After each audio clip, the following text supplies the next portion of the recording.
Hare Krishna, welcome back to another conversation on the importance of reading Srila Prabhupada's books. My name is Krishna Prem Rupa Das. I'm serving here at ISKCON Zurich, and I'm also part of the team which has a project that is called Books Are the Basis. And today we are very happy to have with us His Grace Visnu Murti Prabhu.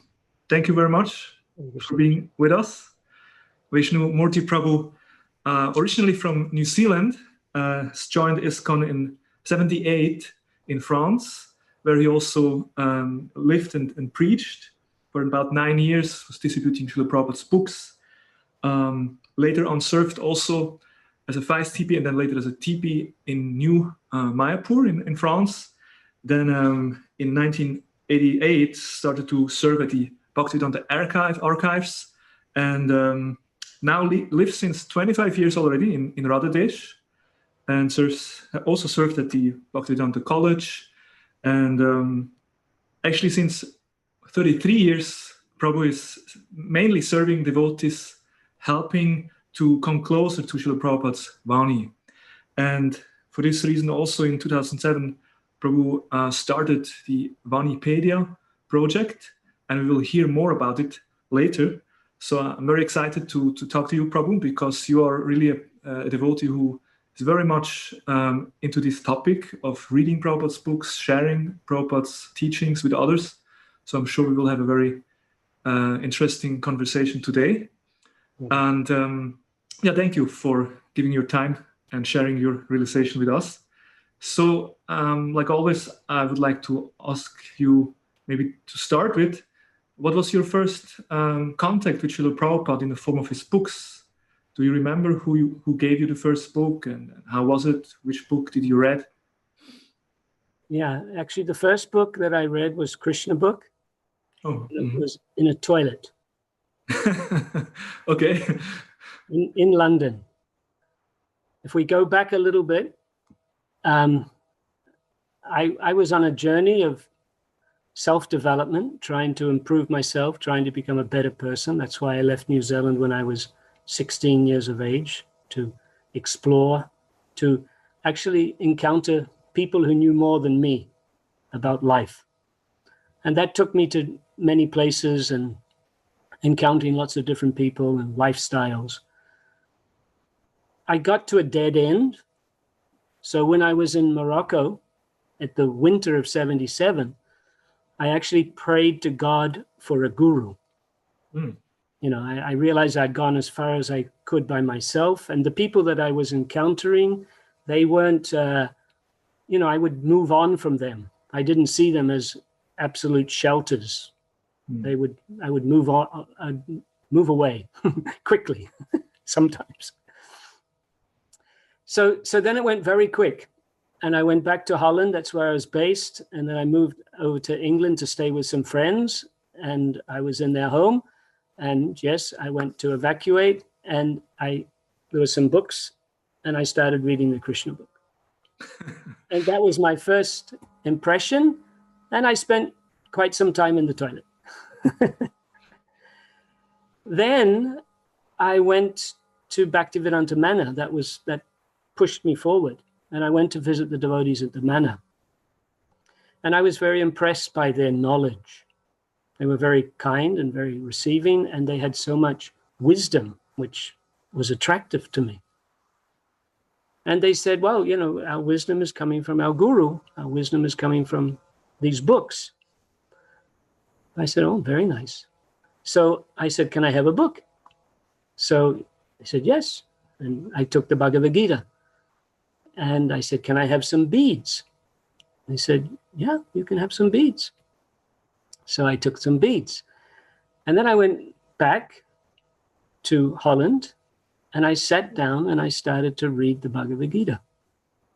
And I read Prabhupada's Bhagavad Gita twice in 2 weeks. Oh. And I chanted 4 rounds the first day, 8 the second, 12 the third, and 16 the fourth. And so I was chanting Hare Krishna and reading Prabhupada's Bhagavad Gita. And that was my first impression. And I became a free man, I felt.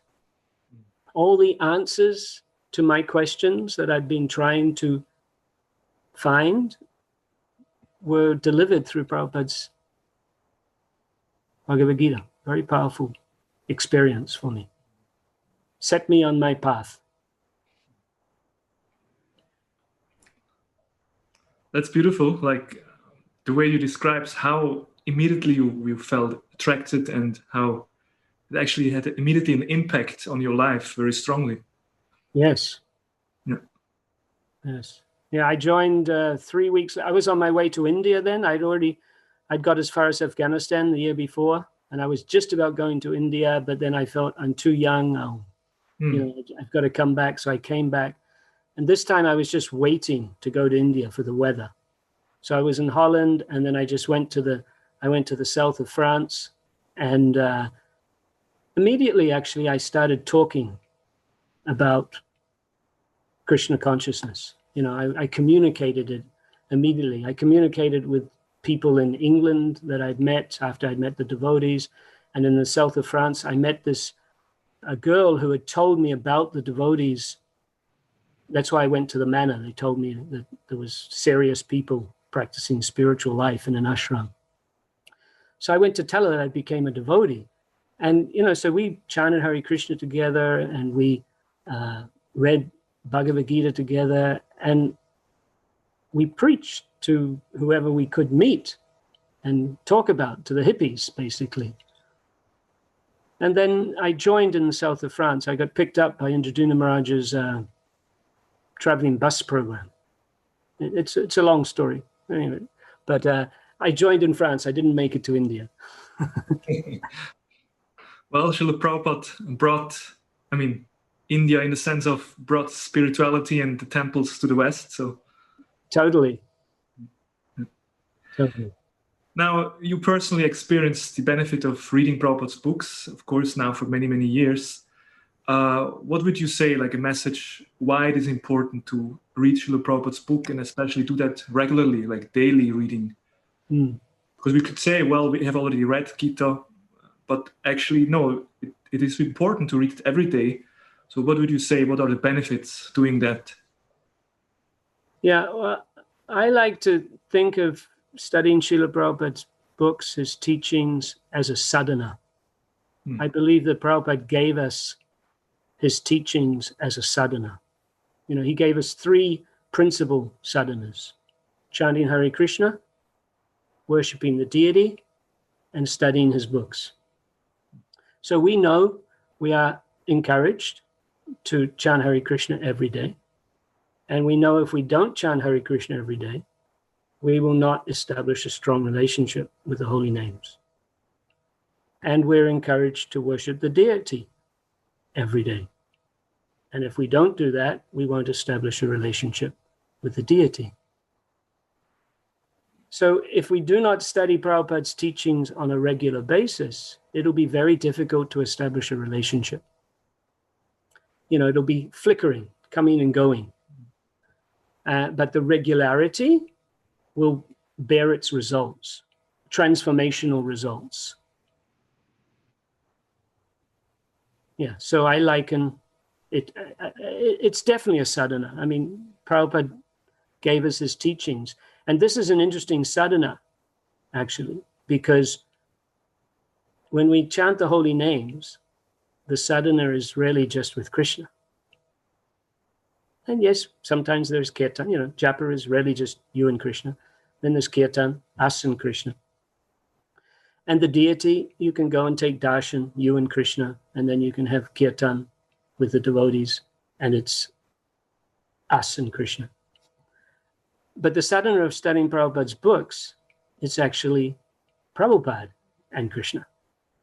And Prabhupada and so many other pure devotees of Krishna and so many incarnations of Krishna. So for me, it's a very intimate sadhana with Srila Prabhupada. That's a beautiful point. Not only, with Prabhupada and also with other acharyas, and that leads us to the next question, in the sense that we understand Prabhupada mentioned that he actually lives forever in his books. Would you like to share some personal realization on that? How do you experience Prabhupada while reading and studying? My darshan with Prabhupada is how he stimulates my intelligence. Buddhi yoga. Where there's gyan inside of Prabhupada's teachings. There's philosophy. We're meant to become learned. We're meant to become wise. Right? That's the goal. We're meant to get out of ignorance. So Prabhupada stimulates my intelligence. His teachings really, activate me on an intellectual level. And of course, with time and with practice, that intellectual understanding becomes part of our beings, becomes part of ourselves, and therefore we have a realization, we have an experience. And also, because I never met Srila Prabhupada, so I really see Prabhupada as also, his teachings act as my conscience. What is right and what is wrong. Because we have the super soul, who is our conscience, and we know that we don't hear the conscience very well. So the super soul expands himself as the spiritual master so that we can hear better. And so Prabhupada lived, he was present, and devotees heard from him and saw him. But for us, second generation devotees, and third generation, and 30 generation, and 300 generations, we don't have the opulence to have met Prabhupada in his Vapu form. So we meet him only in his Vani form. And in his Vani form, he predominantly acts as our conscience. I mean, we should get to that stage where he's acting as our conscience. And if we do that, then we have this living guiding principle of Srila Prabhupada in our lives. So I've had some little glimpses of experience like that. That's a nice meditation to understand that, actually to internalize the knowledge so much so that, it becomes part of our being, the way we act, the way we think. Transformational. We're meant to be transforming. Studying is also, it's devotional. It's about transforming the heart, not just an intellectual exercise. Yes. Now, of course, you mentioned, or we spoke about it, you since many years, since more than 3 decades, you feel that your main service is actually that you like to help devotees come closer to Prabhupada's Vani. Now, what do you think if actually all the ISKCON devotees would all of a sudden start to really read every day for 1 hour, 2 hours, how would that change our movement? It would improve the quality of conversations. Prabhupada said gossip will destroy our movement, So, sometimes, we have a form of communication which is sometimes superficial or peripheral. It's because we're not so filled up with transcendental knowledge. And, Prabhupada says that a neophyte should just repeat verbatim the instructions of the spiritual master. And then over time, he can learn how to formulate them in his own words.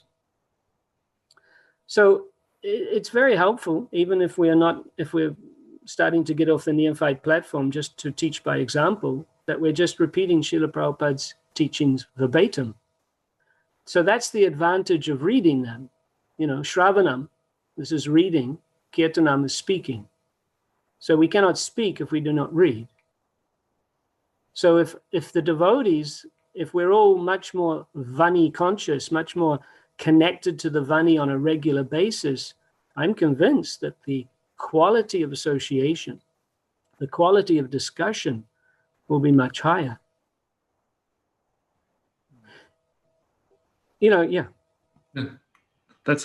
I like the point, like that we are not so much filled up with Krishna Katha or with spiritual topics, and that's why in our conversation maybe it's not so deep. But whereas if everyone is absorbed in the pastimes of the Bhagavatam, in Prabhupada's teaching, then naturally we would speak much more about these things. Makes completely sense, Whatever we take in, then this comes out. Now, since we have the opportunity to talk to you, Prabhu, I think it would be nice to speak a bit about your project. You're the founder of Vanipedia. It's an online platform, like an encyclopedia of Srila Prabhupada's teachings in multiple languages. Maybe would you like to explain to us a bit what was the idea behind and how did it start? How did you came up with this project? Well, it's a natural progression of the service that I've been doing for the last 33 years. So for 33 years, Prabhupada came to me in the form of a seed when he appeared in his letters, his letter books. 5 volumes of letter books were printed in the summer of 1987. And I took the time to study those letters very seriously. I actually made my own Shikshamrita because they were so endearing to me, and I just saw a wealth of information, a wealth of instruction. So I compiled a thematic compilation, 17 themes from Prabhupada's letters. It was a task that took me over a year to do, and it gave me a deep absorption, if you like, in Prabhupada's letters. And I could see there was such a wealth of instruction and a wealth of association. And, ISKCON in 1987 was going through a transitional period. We just finished with the zonal acharya situation. There was a lot of soul searching, a lot of reflection on, where are we going, where have we been, what are we doing, how do we go forward? So it was very timely for me to meet Prabhupada in the form of his letters because there was just so much wisdom there and so much, first of all, so much association. He was very present. So I happened to meet the archives on my way to New Zealand on the 1st of January, 1988, and I found out that they had helped with the printing of the letters, and they had sets of letters, and so I went down to New Zealand. I finished the compilation, and when I came back at the beginning of August of '88, I stayed with Tridas. I don't know if you know Tridas from Italy. Italy, yeah. So he was in charge or managing the BBT at that time, and he encouraged me to go to the archives to see if I could help them make some money because they were on the budget. And he said, they can make money. So, I went down there not to help them make money, but to help them distribute so much of Prabhupada's money that they still had within it. So we teamed together and we had a lot of fun printing the conversation books, the Bhagavad Gita lectures, the Bhagavatam lectures, the collected teachings, all these books that are on the back of your shelf. I used to go to Zurich and distribute full libraries to the devotees back in the 90s, yeah. Public and private libraries. So my whole meditation and Krishna Prabhupada giving me the intelligence was how to make Prabhupada's teachings more respected, how to make them understand that he's present in his teachings. Because in one sense, that's easy to forget. Out of sight, out of mind. You know it, you meet a devotee and you go, wow, and you realize, you remember he lives, but then you met him a year ago and you had the same wonderful experience, but you'd forgotten during that year that he was actually existing, because out of sight, out of mind. So it's easy to lose sight of Srila Prabhupada. Unfortunately, it's easy to lose sight of Krishna, unfortunately. So, so my service has been to try and help the devotees not lose sight. Because this is another point. When I first joined Prabhupada's movement, I was immediately distributing Prabhupada's books to the non-devotees because I thought we were all saved.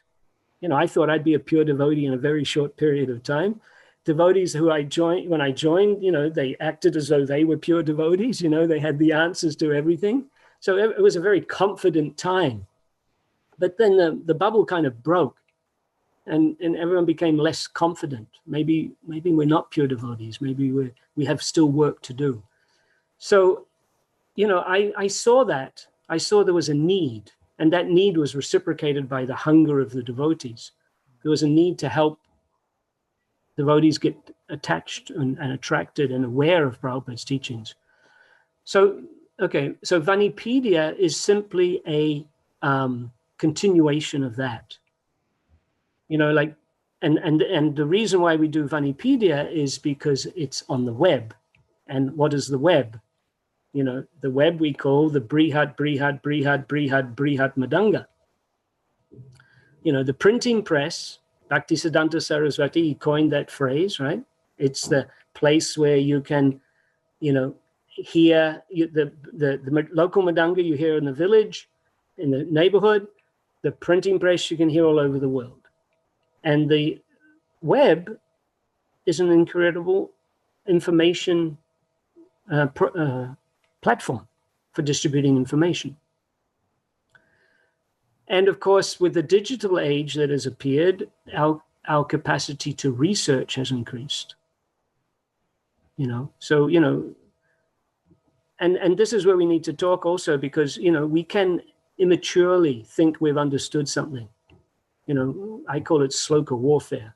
And it's a sad reality that sometimes goes on in our movement, where we take opposing views of devotees and we talk on one level, one quote from Prabhupada, we give a contradictory quote from Prabhupada, and we're just fighting with each other.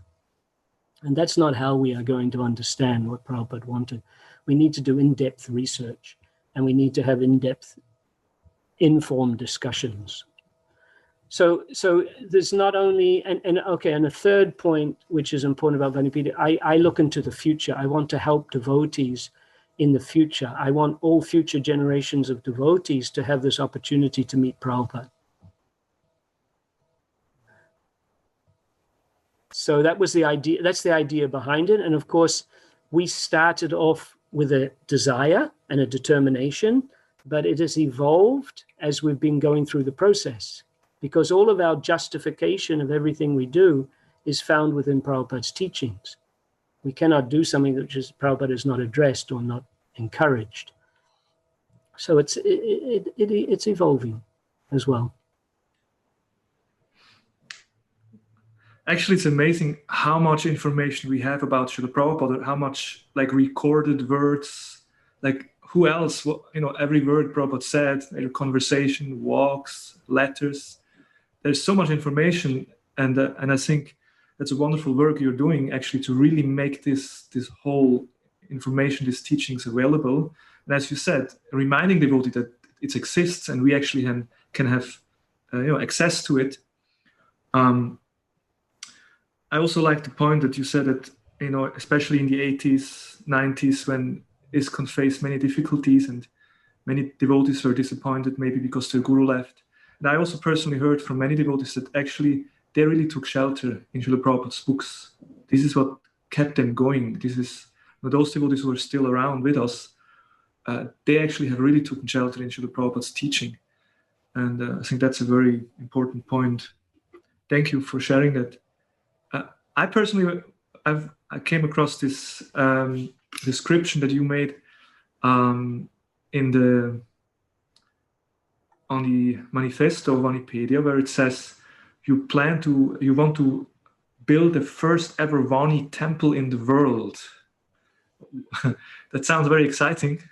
Can you explain to us what do you understand with a Vani temple? I mean, we know, okay, there's a TOVP temple going on, but what do you understand with the Vani temple? Yeah. Okay, so we have the Vapu temples. The Vapu temples is where the sacred form of God, and in ISKCON's case, the sacred form of Prabhupada's deity, are worshipped.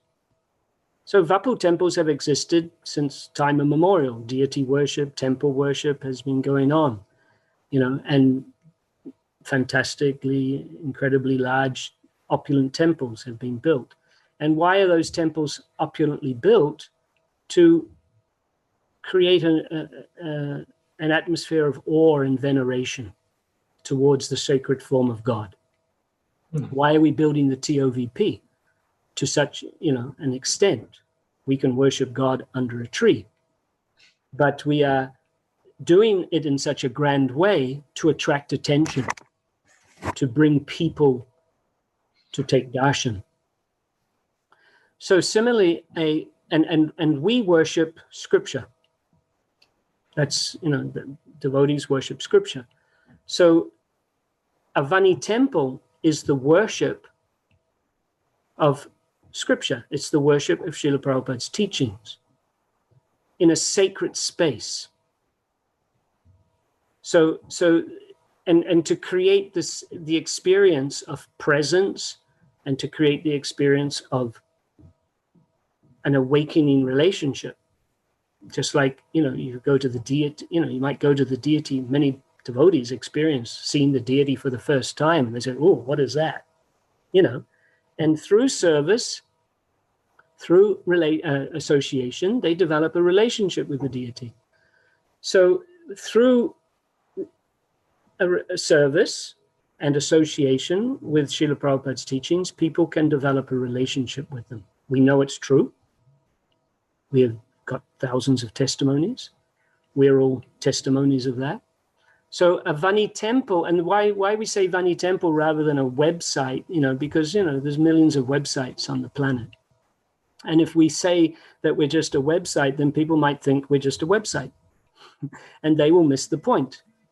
Because the whole point of Vanipedia is to create this sacred space where millions of people can take darshan of Srila Prabhupada's teachings. And the is, nobody has ever done this for anybody else's teachings. That's why it's the first. See, nobody can dissect somebody's teachings in the way that we can dissect Srila Prabhupada's, because we compile thematically, and we can dissect it, Prabhupada's teachings, in such a way that it just creates veneration.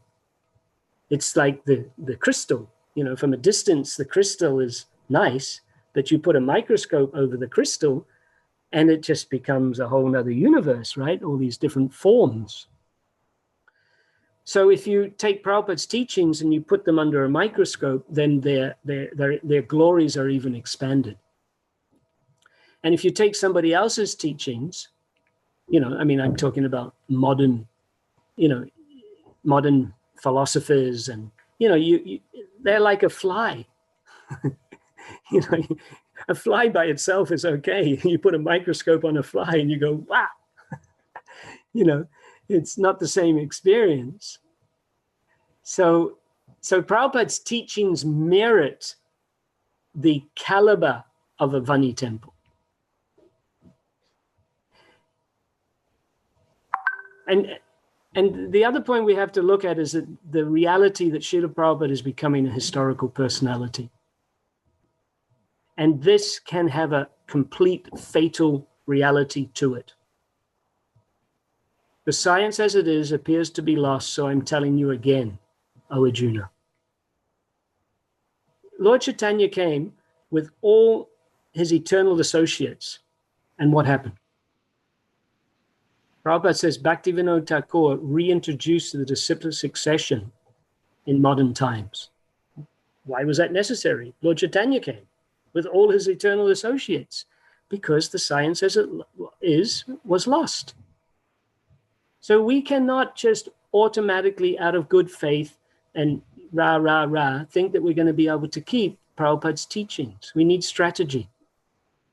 We want Prabhupada's teachings to be the law book of human society. We want generation after generation after generation of people to become transformed by Prabhupada's teachings. It's a great vision how to make it happen, how to maximize the opportunities of it happening. So a Vani temple has ways to help that happen if we succeed. Thank you. That's a beautiful explanation. I like create his own reverence for this vast body of knowledge that Prabhupada gave us. I personally very much like this timeline. You can, any day, any year, you can see where Prabhupada was, which lecture he gave, what talk, and it's right there. Would you like to explain what other, there's this different petals, Vanipedia, what different categories Vanipedia offers? Well, we devised a plan that we would have these petals. So Vani source is there. That's a base petal. That's all of Prabhupada's books, lectures, letters, conversations, letters in the original form. We have Vani Media, that's all of his audio, all of his video, and all of his photos. And we have Vanictionary, which is a Bengali Sanskrit synonyms dictionary coming from his translations, the word for word in his books. So we call those 3 base petals. And then we have 4 creative petals. So the first creative petal which we started to develop is Vani Quotes. So Vani Quotes is the thematic mapping of all of Prabhupada's teachings, to put them into themes, creating categories. It's a big indexing, if you like. And it's a work in progress, but we have made a lot of progress. We have over 2 million quotes. And those 2 million quotes are under about 300,000 pages. And those 300,000 pages are under about 40,000 categories. And those categories can be under umbrella categories. So it's like a hierarchy of organization. So that's been a big action, that we've been working on for many years.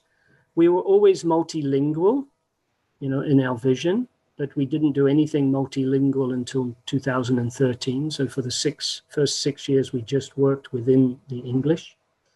But then we launched a multilingual subtitling program by taking just a short video clip of Prabhupada and inviting devotees to collaborate. Because this is another thing, we're a wiki, so it's a collaboration. We invite devotees to participate, to help build it, to help manifest it. Like the TOVP says, every devotee with one brick, right? So we have the same principle, we do it together. So that video, that subtitling project has been very successful. We're in 99 languages now. And 19 languages. Yeah, and some of the languages are more developed and some are less developed, but it depends on the teams and how they come forward. And of course, our real offering because one thing is offering to the devotees and one thing is offering to the world. So we look at the real offering to the world is articles, thematic articles on Prabhupada's teachings, which can be developed because of the research that's gone on in Vani Quotes. So those are Vanipedia articles. Mm-hmm. We have 2 samples of very well-developed articles. One is called Animal Killing in Human Society, and one is called Buddha, a Vaishnava Perspective. And these articles are created by reporting what Prabhupada says. That means knowing and then presenting in a nice, coherent way what Prabhupada says about the subject. When I showed this to the BBT in Northern Europe, they said, this is the Animal Killing in Human Society, this is fantastic. There's been no research done like this ever. And we can make a book out of this. I said, sure. He said, we have to rewrite it because it's written for the web. But the content, the research is incredible. So just imagine, if you look at the top, the searcher on the web for spiritual subjects, just imagine if they have a choice of 1,000 articles that they can come in through. And they come into the article, they get attracted. And then, of course, they're linking into the further references. And then they get to Prabhupada's books, of course. So our goal ultimately is to encourage more people to read Prabhupada's books. So, and then we have the petal of Vaniversity, which we haven't developed yet. So that's the teaching petal.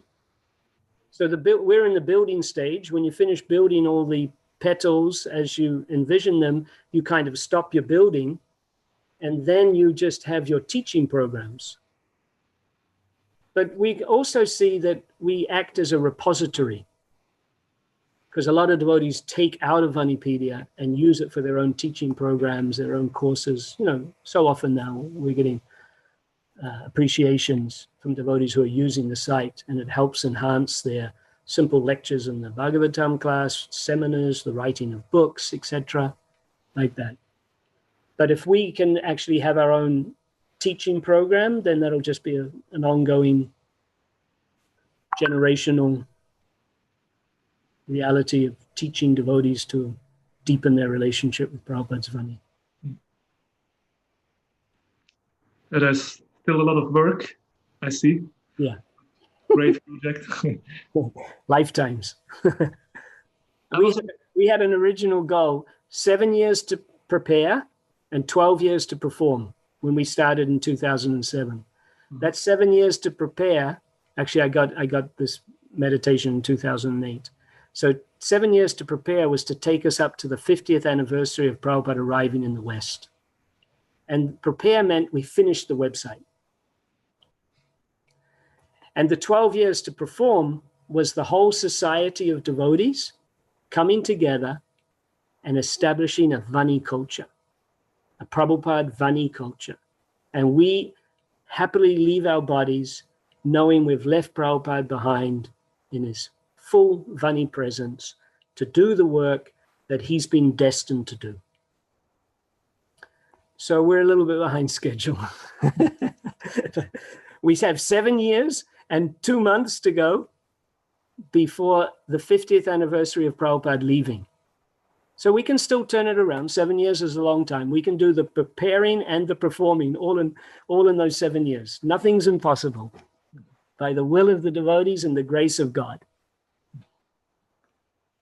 I was also quite impressed when I read that you discovered 60 ways to study Srila Prabhupada's books. Yeah. I mean, that sounds like amazing. Would you like to give some example? What do you mean with 60 ways studying Prabhupada's books? Right. Well, we divided them into 3 categories. 60 ways to study Prabhupada's books: frequency, mood, and method. Mm-hmm. Now, Prabhupada, when we compile everything. So there's a lot of kind of repetition. It can be called repetition. So the repetition is in the frequency, because he says again and again, he says always, as much as possible, as soon as you get time, at least 1 hour daily, at least 1 or 2 hours daily, at least 3 hours a day, constantly, continuously, daily, in small installments, more and more. So it goes on, but this is the overwhelming instruction you take from that is this regular reading. We should associate. It's a sadhana. We don't do it once a week. We don't do it once a month. We don't do it at Christmas. We do it on a regular basis. So that is the frequency. Repeatedly, whole life. Throughout the day as much as possible. Whenever there is time. Repeatedly. Reading 24 hours a day. Yeah. So you're saying 1 hour a day? Prabhupada says 24 hours a day. Because that's the sadhana. And some devotees will get into the sadhana. What does Prabhupada say about the Krishna book? He says the Krishna book is a soulless. Teachings of Lord Chaitanya and Krishna book, he writes this in the Krishna book, that this book, humbly he says, even this book, because he talks about Vishwanath Chakravarti, one of his books, that he's written all these pastimes about Krishna, and they become soulless for devotees feeling separation. And he says, even this book, Krishna and Teachings of Lord Chaitanya, will give devotees soulless to feel separation from Krishna. But we know there's another thing. Prabhupada doesn't say it himself. He does say, if you want to know me, read my books. I will live forever in my books. But there's a fact that he's giving his association in his books. You can go and be with Prabhupada. It's sacred time. So, some people want to be with the holy name 24 hours a day. And, Prabhupada said 16 rounds minimum. So he never said maximum. So someone can study and be with Prabhupada all day long if they want to, by studying his books. The method is, it's very important, the method. It's repeated a few times. He says, from all angles of vision, from different lights of direction, from every point of view, from varieties of angles. This is a nice one. Inspecting the subject matter from all angles of approach and savoring the new understandings. To understand the subject matter from different angles of vision. So this is important. It takes away the sloka warfare. It takes away the them and the us. It takes away the liberals and the conservatives. You're meant to look at it from all angles of vision. A Brahmana is meant to become broad-minded. not narrow-minded. We're not meant to study Prabhupada's teachings and become narrow-minded. We're meant to study Prabhupada's teachings and become very broad-minded, very liberal. And if we study them from different angles of vision, that's possible. You know, we should be exploring Prabhupada's teachings, not looking for something that we need. You know, we should be exploring. We liken Prabhupada's teachings to an ocean of vani, right? And we are fish out of water, and we can metamorphose and live in the water, live in the ocean. So we go to the shore of the ocean and we deep sea dive into the ocean of Prabhupada's vani. And then what do? You're just exploring. It's all new. Now, the nature of it is that it's ever fresh. So you can say, well, it was all new, but I explored the whole ocean, and now I've mapped every species of life and all the terrains, and I've got everything. I got all the shipwrecks. I know everything. But that's not spiritual subject matter. Spiritual subject matter is, even though you know everything, it stays eternally fresh and eternally new. And then the other method, which is also important, is by discussing them, in the association of the devotees, in the cooperation with your God brothers and God sisters, with the help of other devotees, with the help of your senior God brothers and sisters. So that means congregational study, doing it together. You know, we have the Bhagavatam class, you know, but there's so many ways. We have Sangha classes, so many ways. That's where you get a deeper impression and experience of studying Prabhupada's books, by doing them together. And then the mood is interesting because it's just different words that Prabhupada uses, which makes it understand that this is not a casual activity. It's not a shooting the breeze. He says adeptly, attentively, carefully, critically, deeply, devotedly, diligently, expertly, faithfully, intensely, nicely, penetratingly, persistently, philosophically, profoundly, profusely, seriously, sincerely, submissively, thoughtfully. So, you know, get ready when you go to Prabhupada's teachings. Get ready for that experience. Prabhu, I think you just powerfully demonstrated how Vanipedia can be very helpful, because, I mean, it's amazing to look at this, in how many different ways Prabhupada spoke about reading and how to read, in what mood. That's very encouraging, very inspiring. Thank you. Now, you spoke about how it's really your desire to make sure that devotees are connected to Prabhupada and his Vani. And of course, Prabhupada naturally has different roles or position. He's the Shiksha Guru for us all. He's the founder Acharya of ISKCON, and he's also a teacher for the whole world. So even within our society, we face different obstacles to create this awareness. Could you maybe speak about where do you see the obstacles, the difficulties, that we forget about Prabhupada, and how Vanipedia can help to, I mean, partially you already spoke about, but how Vanipedia can help overcome these obstacles? Yeah, the first obstacle for everything we have in this world is ignorance. And, you know, and ignorance means forgetfulness. We forget. For example, this beautiful foundational document made by the GBC in their collective wisdom, 2014. You know, there's a little statement which I want to read. We rever and we learn from the many great acharyas in our line. Yet as ISKCON founder Acharya Srila Prabhupada becomes unique among them for us. In ISKCON, Prabhupada himself remains present, generation after generation, as the single prominent Shiksha Guru, eminent in the life of each and every ISKCON devotee, a perpetual, indwelling, active guiding and directing presence. He is thus the soul of ISKCON. As such, Srila Prabhupada himself continues to act effectively in this world so long as ISKCON continues as a coherent expression and unified instrument of his will. In this way, Srila Prabhupada remains the soul of ISKCON and ISKCON his body.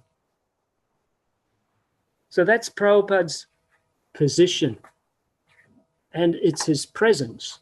He's present as the preeminent Shiksha Guru. But we forget that.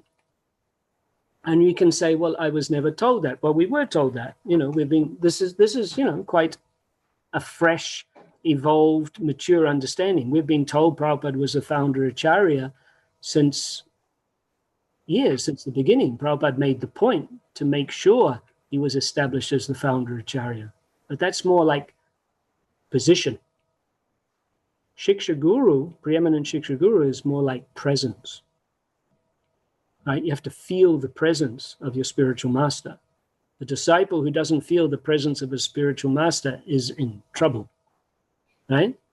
It's the presence of the spiritual master that makes one strong in their spiritual life. So we have to feel the presence of Srila Prabhupada. Now, this is a tall order. We're asking people to have that relationship with Prabhupada even though they've never met him. Now, we've seen that it's not difficult to do. There's a natural feeling within the heart. Just as there is a natural feeling for Krishna within the heart, there's a natural feeling for pure devotees of Krishna, because pure devotees of Krishna, they carry Krishna in the heart and they give Krishna to anybody and everybody. So it's quite natural to love Srila Prabhupada. But our obstacle is our forgetfulness that we should be trying. And when it comes just down to, so that's an emotion, okay, Prabhupada's my guru, I can approach him, I can hear from him, I can approach other devotees who represent him, who, inspire me because they speak as he spoke and they teach what he taught.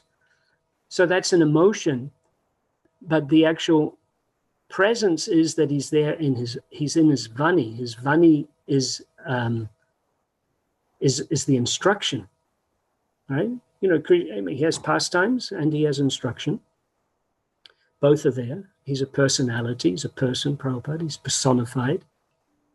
So ignorance of, we don't know that Prabhupada has given me or us a very good instruction. We just don't know. And that's a problem. The instruction exists. It's been given with full realization of the importance of it, and we just don't know it. So that's an obstacle. Indifference too. He's given an instruction, but we don't care about it. Like unity and diversity. Fighting. Prabhupada, we fight. You've ever seen that? What does Prabhupada think about that? Actually, before the unity and diversity statement comes out in his letter to Kirtananda in 1973, the lead up to that in the same letter is that Prabhupada says the Gaudiya Math people, they started to fight when my spiritual master left the planet. My disciples are already fighting while I'm still present.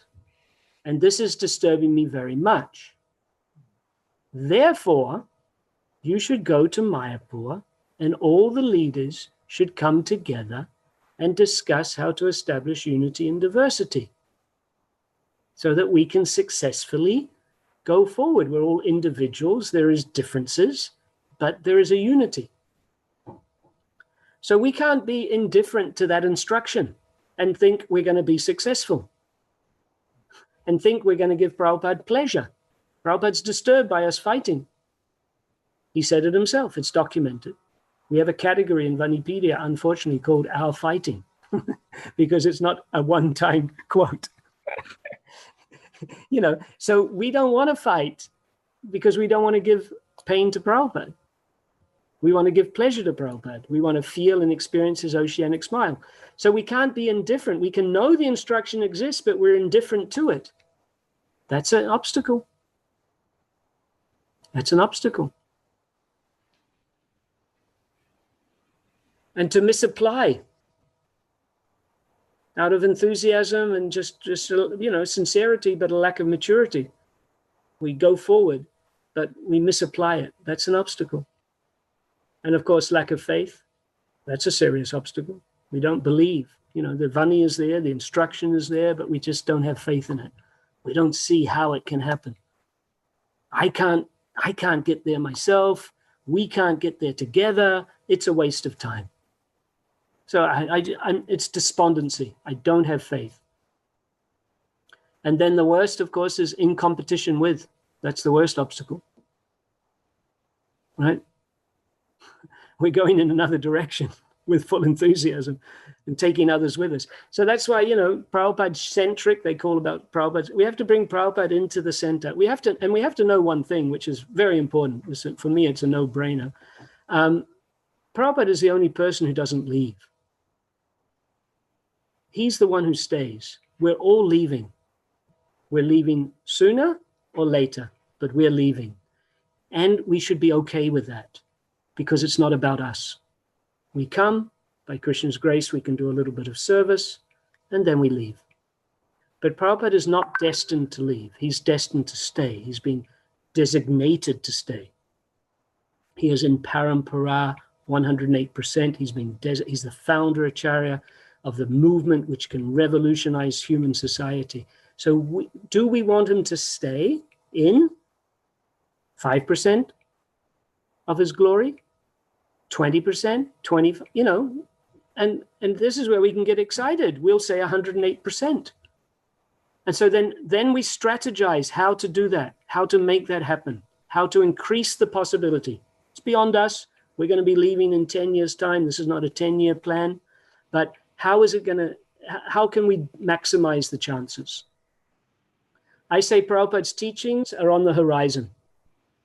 That means what? It is not full darkness. We do not live in darkness. This is the dark age of Kali. By Krishna's grace, by Prabhupada's grace, we have some light. But they're just on the horizon. There's not much light when you're on the horizon. So our service as devotees is to serve together, to bring Prabhupada's teachings, to raise Prabhupada's teachings to full noon, where the maximum amount of light is shining on this world. And then, one thing is to bring them there, but what happens automatically? Sunrise, sunset, right? That's the automatic. So our seva is to fix them at full noon. We do not want the sun of Srila Prabhupada to set. That's as followers, we don't want Prabhupada to set. And if we can do this, if we can take shelter in his vani, in all his books, in his 2,500 hours of audio, in his 65 hours of video, in his 6,500 letters, and we take shelter in all of those, and like a cocktail, we present and we package them, and we leave Prabhupada behind in his full vani glory. Now, okay, I'll clarify this, because there's two appearances of Prabhupada. One, all of that work is done, easy. Two, the difficult one, hundreds and millions of people living those teachings. Because if you don't live the teachings, you can't say that Prabhupada's present. We don't want to put Prabhupada's teachings in a museum and talk about an old historical time, artifacts. Krishna consciousness is real and it has to be lived. So we have to live Prabhupada's teachings in order for him to be generationally manifest. Prabhupada will be manifested generationally through empowered Shiksha disciples. Right, there is the Granta Bhagavat and the Bhakta Bhagavat. There's the scripture, but there is a person who lives according to the scriptures. And only when actually devotees really live what Prabhupada gave us, then his presence will be felt by so many more. Yeah. Yes. Yes. And, Prabhupada said, he writes this to one devotee, he says, when I met my spiritual master, the first time I met him, I learned how to love. It's a very powerful, intimate, personal letter from Prabhupada, He learned how to love. And you can just see it's true. Prabhupada loved his spiritual master. And therefore, he could do what he did. He said, gallons of blood. I went through fire to spread this movement. I got compression, depression, suppression from my godbrothers. He fought the good fight because of his love for his spiritual master. And we can never fight the good fight. We can never make ISKCON everything that Prabhupada wished it to be unless we love Prabhupada. So he said our movement is based on love and trust, right? So that means loving Prabhupada, trusting Prabhupada.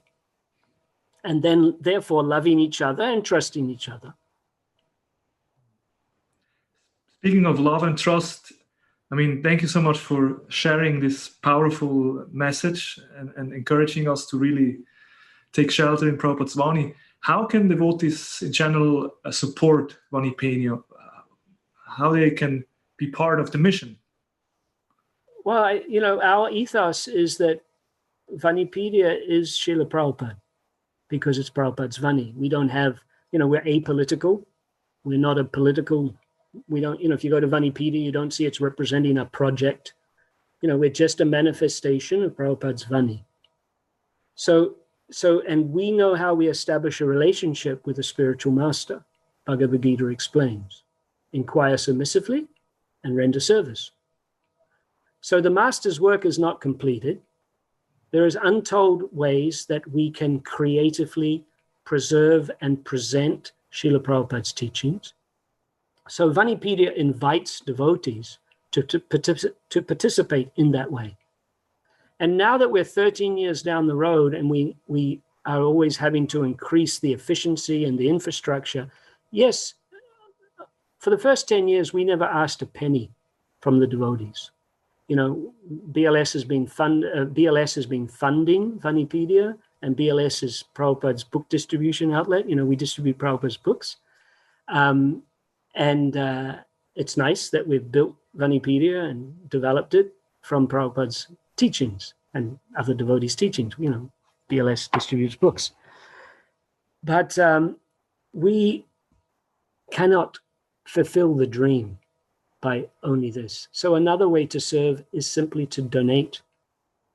If they believe in it, just like the TOVP has, garnered so much support from the devotees, and they've been building it by offering their donations. So if you cannot serve it directly by translating, by writing, by compiling, by doing, leadership, training others, then support it by donations. And then we can engage full-time devotees to do those services. And be excited and use it. You can support Vanipedia by using it, actually. Because, we're doing this hard work, 325,000 hours of devotional service by 1,400 plus devotees. Wow. And we're just 5% done. But we're building this for the pleasure of the devotees. Yes, the non-devotees are going to join from it, but the non-devotees are going to appreciate it when they become more devotees. So they become devotees. They go into the devotee category. So like that. Yeah, and there's the services, just inquire, offer some service to Prabhupada. So we have so many devotees who have become very deeply attached to Prabhupada in the way that I understand they should be as per this vision of the GBC. That to take Prabhupada as your guiding conscience in your heart and ever dwelling presence. And that relationship can be developed very strongly. But that's done through service. So the book distributors, that the amazing relationship they have with Prabhupada because they're out there distributing books. So this is another form of book distribution, but it's another form of book reading as well, right? So you have the book readers and the book distributors, and then you have the BBT devotees who are the book preparers, right? So in Vanipida, you have the three things. You have the seva, the sadhana, and the sangha. You can have it all come together. I think that's a beautiful, beautiful point, that it's service which actually gives us realization. Yeah. And yeah. And if you don't, it's like Shravanam, you're having this week long, it's finishing today, right? So it's a week long of Shravanam, hearing. But we know Shravanam is followed by Kirtanam. So, and, you know, if we really want to realize, I asked Indraduna Maharaj when I was a very young devotee, he wasn't even a Swami then, he was a Grahasta. And I said, it's amazing. I am learning so much. How can I keep this? How can I remember this? And he gave me a simple answer. Give it away. Give it away and you will keep it. And I remember that today. And I've spent 42 years trying to give it away. So, you know, and this is Prabhupada's brilliance, because he took people with no qualification, no previous qualification, and he told them to give it away immediately. And that made them strong. Okay, some fell, some, you know, but that's made the devotees strong. There's so many strong devotees today in our movement because they gave it away. Srila Prabhupada was amazing in empowering devotees. Yeah, beautiful point. Giving away so you can absorb it deeper. See, this is where I like Prabhupada's letters so much. Like you said, he's very encouraging, you know, very empowering. All of this is revealed through the letters, actually. Prabhupada's personality is hidden in his books because he's spending all his time glorifying the personality of Krishna, glorifying the personality of incarnations of Krishna, and glorifying the personalities of pure devotees of Krishna. And when you read his purports, you know that's a brilliantly intelligent, far-out personality who's written them. And about this much opportunity you can get to actually find out about who he is. Where was he born? You know, what did... So all this secondary filling in the dots of who Prabhupada is, I feel it is so important. You cannot ask somebody to love somebody that they don't know, right?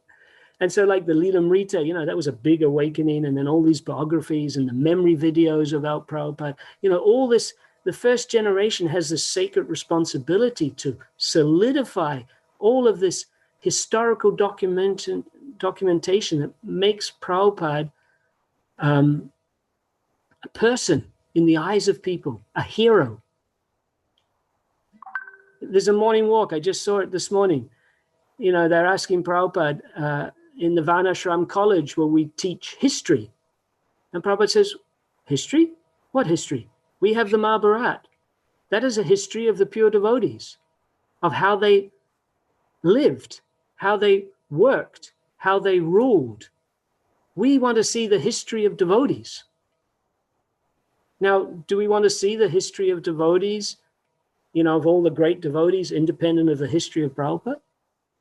We want to know how Prabhupada lived, how he walked, how he felt, how he smelt, how he led. I mean, he's a hero.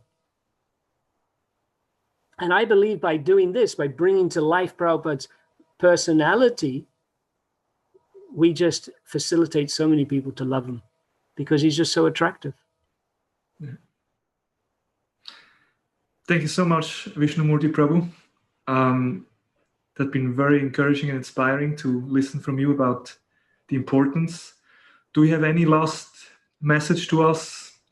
Any tips how to absorb more in reading, or any last message in regard to Vanipedia you want to share with us? I don't know. You already gave so much. I mean, that's Chant Hare Krishna and be happy. Study Prabhupada's teachings and be happy. You know, Study, be with Prabhupada and be happy. And leave behind Prabhupada to do his work. Let's work together. Rath Yatra, we all come together, we pull the chariot, we take Krishna back to Vrindavan. The master's work is not completed. And Vanipedia is just one project, it's not the project. Let's work together in a Vani culture, atmosphere. We want Prabhupada to stay behind in his full Vani glory. We have 7 years and 2 months to do it. We want to have a second coming of Srila Prabhupada. He appeared once in his full Vapu glory. He was divine and sublime. His Vapu rose, it waxed and it waned. He left us. He is yet to appear in his full Vani glory. That is the second coming. You and me don't have to miss the second coming. And once he's there, like I say, when you translate all of Prabhupada's teachings in a language, it's not inviting Prabhupada to visit your temple for a few days, because he did that when his Vapu, right? He would travel from one place to another to encourage them. It's inviting Prabhupada to reside eternally in your yatra. So when you get Prabhupada in his full Vani glory, it's not a one-time coming. It's a constant appearance. So that's my message. Let's serve together, work together to make sure that Srila Prabhupada stays behind in his full Vani presence, Vani glory, for the betterment of human society and specifically for his followers generationally. Thank you so much, Vishnumurti Prabhu. I think you have a great gift to create vision, give us a vision how Prabhupada can be manifested again in his Vani. So thank you very much, and all the best for your project and for making this vision true. Hare Krishna. Prabhupada ki jai. Hare Srila Prabhupada. Vishnumurti Prabhu ki jai. Thank you. Hare Krishna. Hare Krishna. Hare Krishna, Hare Krishna, Krishna Krishna, Hare Hare, Hare Rama, Hare